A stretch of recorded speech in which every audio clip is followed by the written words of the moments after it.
Hey, what's up, y'all? This is Rodney, and I'm back. And I just wanted to come in and run my mouth and talk about what's going on, baby. All right, so we're gonna get into this mess today. We're gonna talk about Meg the Stallion and a potential lawsuit that could happen due to Meg mentioning the name Megan's Law in her latest song. Um, we're gonna talk about DJ Mustard and his ex-wife Chanel, estranged wife Chanel. Let's start out with DJ Mustard. Get them out of the way. All right. So DJ Mustard demands sole legal custody of 11-year-old son as legal battle with estranged wife Chanel continues. All right. So those who may need a refresher, DJ Mustard married his longtime girlfriend Chanel in 2020. They first met as teenagers. And the music vet reportedly popped a big question with a half a million dollar ring. However, Mustard shocked many when he filed for divorce in 2022. Girl, can you imagine being with somebody since you were a teenager, getting married in 2020, and then getting divorced in 2022, or filing for divorce in 2022? Girl, you probably just should have stayed his girlfriend. Um, During their time together, they welcomed 3 children. The exact cause of the breakup is unclear, but Mustard real name Dejon McFarlane. Girl, I don't know, girl. Dejon. Girl, Dejon Mustard, honey. Oh, now it makes sense. Oh, that's probably why he called himself. That's probably why he got the name DJ Mustard, because his first name is Dijon. So Dijon Mustard. Oh, girl. Okay. All right. He basically cited irreconcilable differences as a reason for their split. In his filing, since their relationship came to an end, they have been going back and forth in court over assets, child support, and more. According to a new report from Radar Online, Chanel and her ex are now disputing over their 11-year-old son in the school he attends.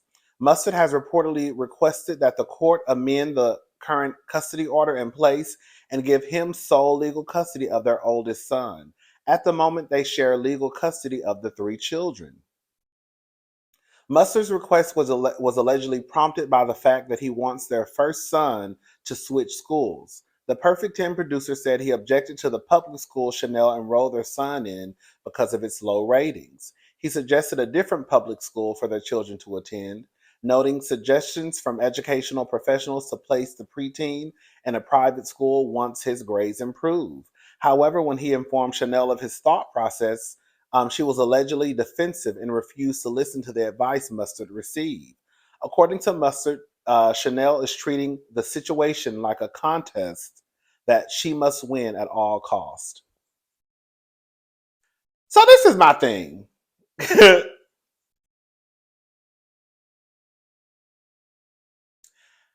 It's weird to me that he only wants 1 out of 3.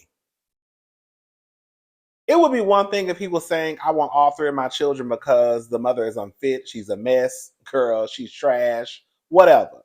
If he was saying those things, then I would be like, okay, well, girl, I don't know, but okay, at least he want all his children. But the simple fact that you have 3 children, but you only want one, like, tell me a way to tell your kids without telling them, okay? Because what it sounds like to me is you're basically saying to your other kids, I just want one of y'all. Your mama can keep the other 2 of y'all. I could even wrap my head around it if the son said, Mommy, I would rather go stay with daddy. You know, like sometimes the kids have, some of y'all give our kids a choice and who they want to live with. I'd rather just stay over here, right? We saw that on Real Housewives of Beverly Hills, where one of Garcelle's sons wants to go live with the father, the other son wants to remain living with her. If that was the case, I would say, okay, that's what he wants to do. But you just want to snatch up 1 out of 3. I think it's crazy. I wonder how his other kids are gonna feel knowing that their father is requesting for only one of them to come live with him, but the other 2, you just stay with your mama. Y'all think that's weird, or is it just me?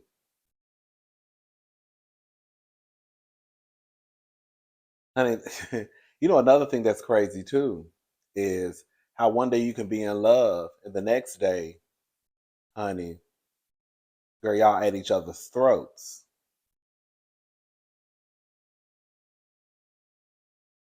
I think he started showing his tail when he lost a little bit of weight. You know, he used to be fat, and then he got a little skinny. Then he started feeling himself.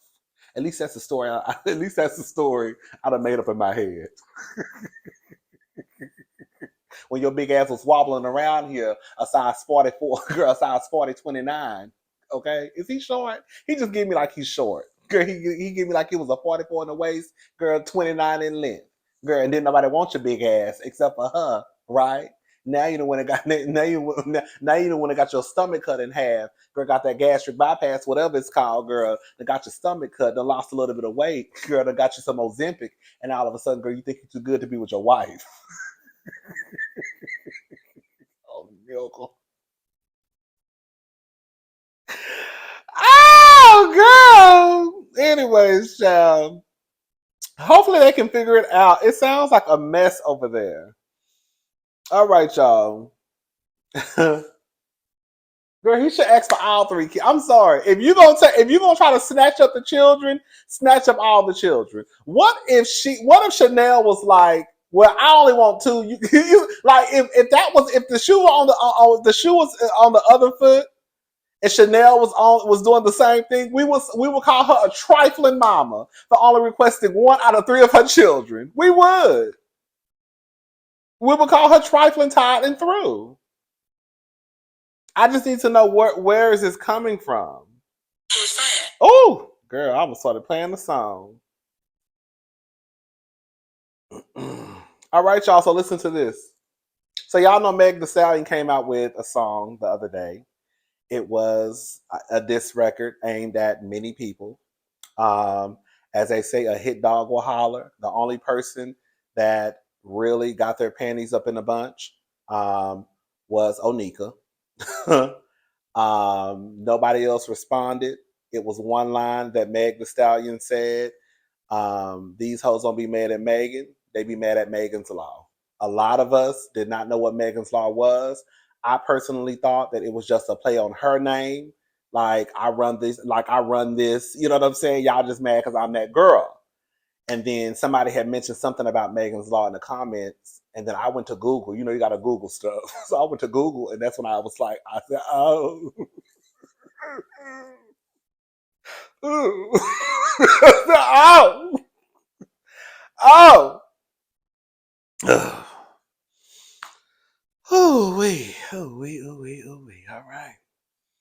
And girl, Nicki Minaj went on like a 72-hour like social media girl rant, girl making videos, tweeting, retweeting. It was just, and you know, I just felt like Nicki is too great of an artist, too big of an artist to even go down that road. I just wish Nicki would have heard the diss and then just came out with her own diss record. I really think if Nicki would have done that, then Nicki wouldn't have looked crazy. But what made Nicki look crazy is that as soon as this record dropped, they say 30 minutes after Megan's record dropped, she just went off the ledge.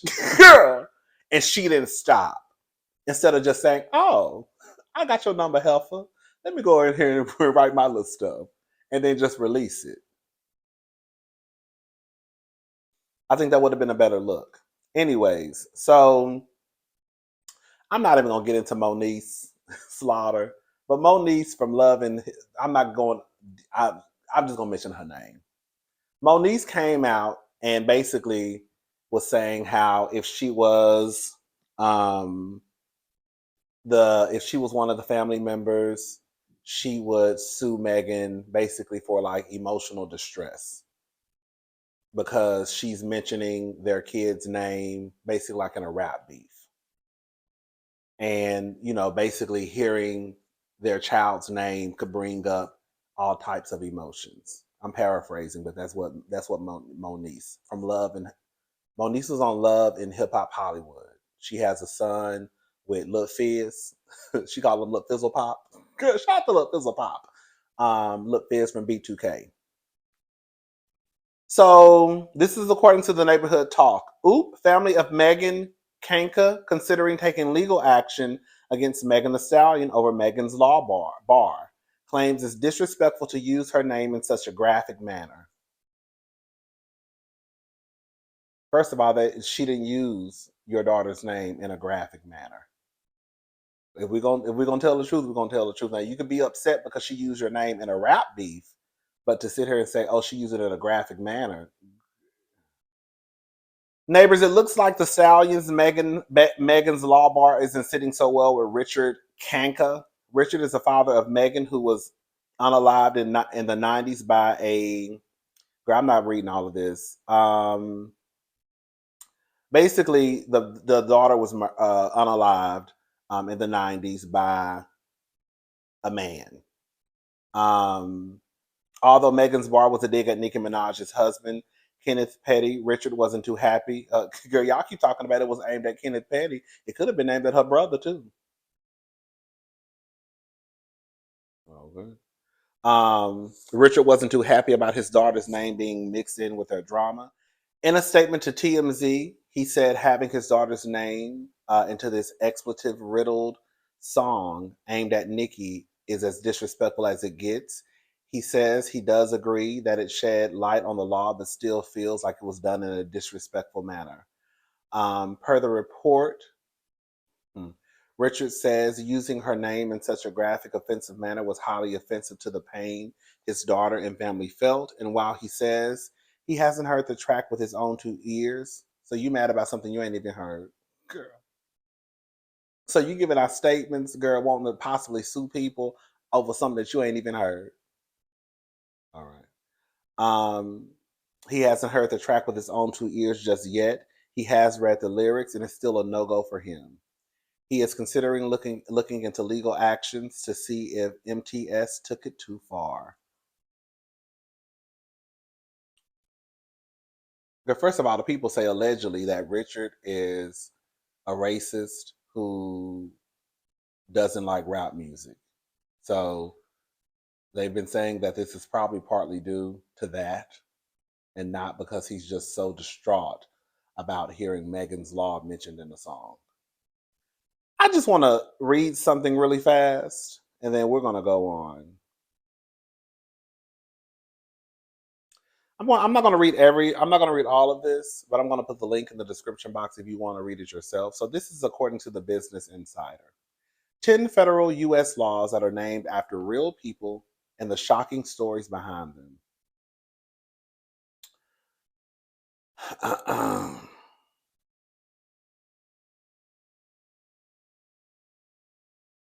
Okay. I'm going to read this one. Um, The unalivers of Matthew Shepard and James Byrd Jr. helped to inspire a law to raise the penalties for all hate crimes. So in 1998, oh God, here we go. In 1998, openly gay college student Matthew Shepard was tied to a fence and violently assaulted by two men. Shepard died of brain trauma days later. The two men were sentenced to prison for unaliving but could not be charged with a hate crime because sexual orientation was not included under the law at the time. That same year, James Byrd Jr., a black father of three, was lynched by three white men. His family worked with Shepard's to increase the penalties for hate crimes. The 1968 federal hate crime statute made it a crime to use or threaten to use force to willfully interfere with any person because of race, color, religion, or national origin. In 2009, the Matthew Shepard and James Byrd Jr. Hate Crimes Prevention Act expanded the original to include crimes based on the victim's sexual orientation, gender identity, or disability. The act also provides funding and assistance to states help investigate, prevent, and prosecute hate crimes. So, what happens if somebody mentions something like that in a song? And I know in 2024 you can pretty much sue over anything. That don't mean you're gonna win, but you can sue over anything. So the point I'm trying to make is, at what point do we say, okay, either you can just remove your daughter's name from the bill if you feel like hearing your daughter's name depending on where it's coming from, could be deemed as disrespectful. Me personally, I just don't get it. I get how you could feel some type of way because you may feel like, oh, you're using my daughter's name and putting it in some mess. But when you really listen to what Meg Thee Stallion said, I'm not gonna sit here and give it no 10 out of 10 of being disrespectful. And I think that when you start to even think about lawsuits, you're basically saying it's a 10 out of 10 on the disrespect scale. Um,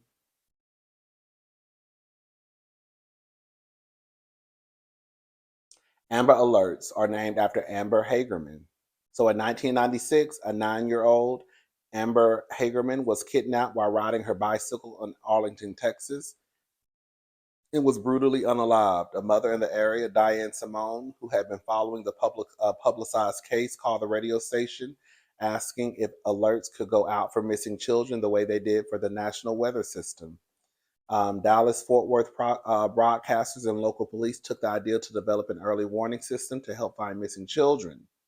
Other states began to create similar alliances, and in 2003, President Bush signed the Protect Act to give grants to states to set up similar systems, now known as Amber Alerts in all 50 states. So, what if somebody said the name Amber Alert in the song? I think that it's just a slippery slope to go down to start allowing people to possibly sue folks because they said, a law, they mentioned a law in a name, I mean, in a song. Because if that's the case, then maybe the law shouldn't be named after whoever the person is. Maybe I sound a little insensitive. Maybe. How about you just take your daughter's name off the law? Is that possible? Anyways, I just wanted to read those. Again, there's like 10 different laws on this article that I wanted to read. Y'all let me know. Do y'all think that it's a little too far for him to want to sue? Like, cause I can understand how you could probably feel some type of way about thinking that your daughter's name is being thrown into some mess. But at the same time, I wouldn't take it as far as feeling as if like you should try and sue. Because if that's the case, then girl, can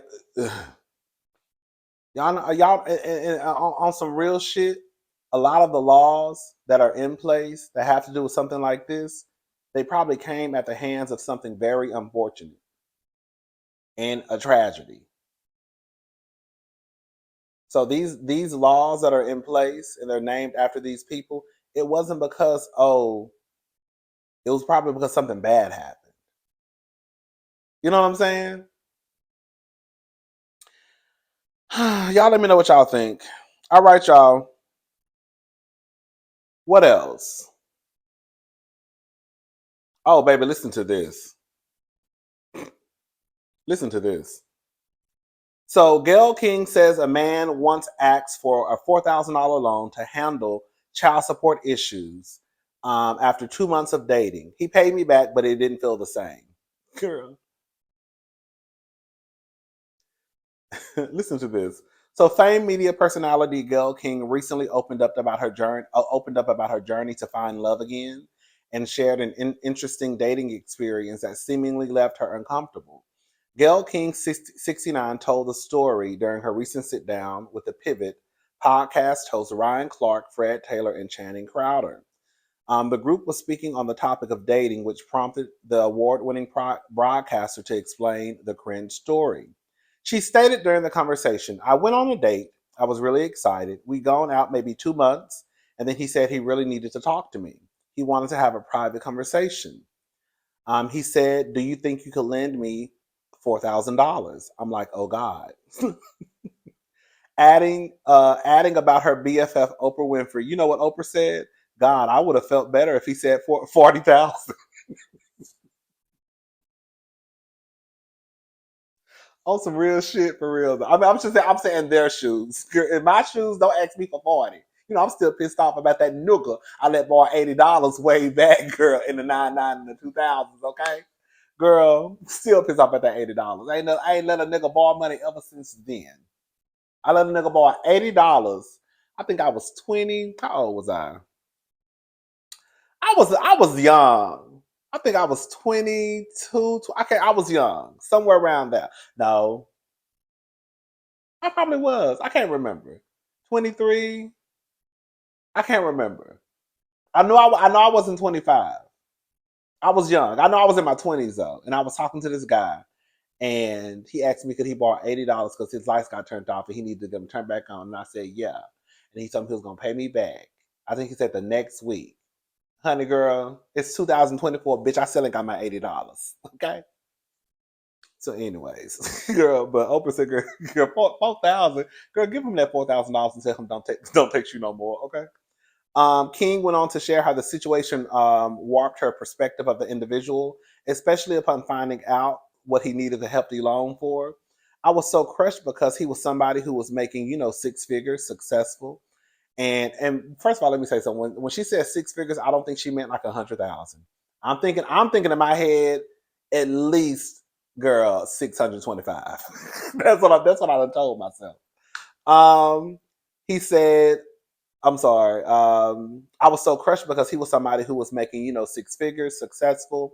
And when I said, you know what, could I ask what's it for? He said, yeah, it was for child support issues and to pay a payment on some furniture.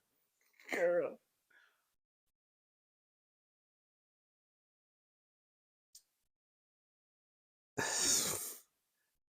The media personality said the individual did keep his promise to pay her back a few days later.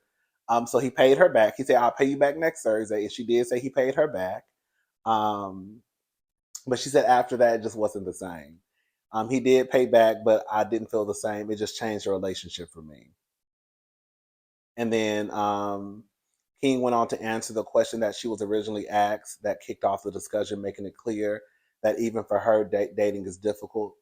Things especially seem to be harder for the celeb due to her success, as well as her relationship with her billionaire bestie. She shared that a man once told her, Gail, look at your shoes, look at your bag, look at your coat. You're friends with Oprah Winfrey.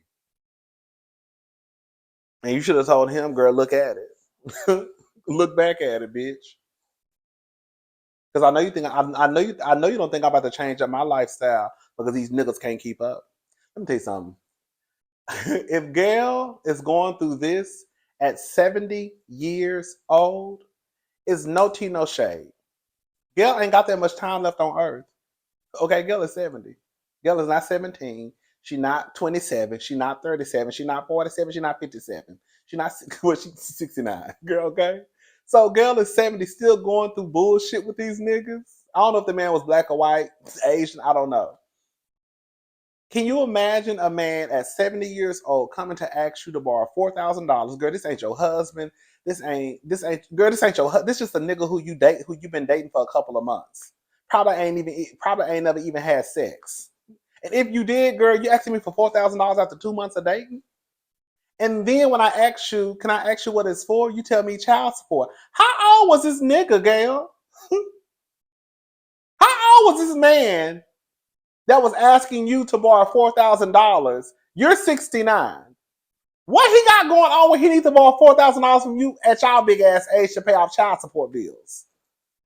And it's no shade. A lot of us rent stuff. Okay? I'm not mad at nobody for renting furniture.